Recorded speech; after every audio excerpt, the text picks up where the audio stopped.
সবাইকে সুপ্রভাত। এই যে ক্ষীরগ্রামে মা জগদ্ধাত্রীর মন্দির, আজকে মাঘী পূর্ণিমার বিশেষ তিথি।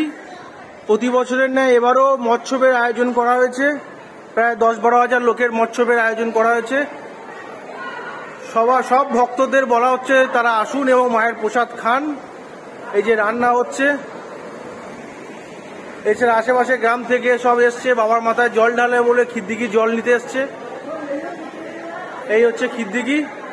এইখানেই মায়ের ডান পায়ে বুড়ো আঙুল পড়েছিল। এই যে আজকে মৎসবে রান্না বান্না সব চলছে, কাকারা সব রান্না বান্না করছেন।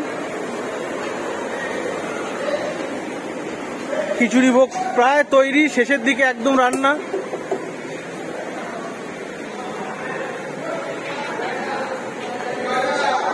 এখানে মায়ের ভোগ খুব সুপ্রসিদ্ধ।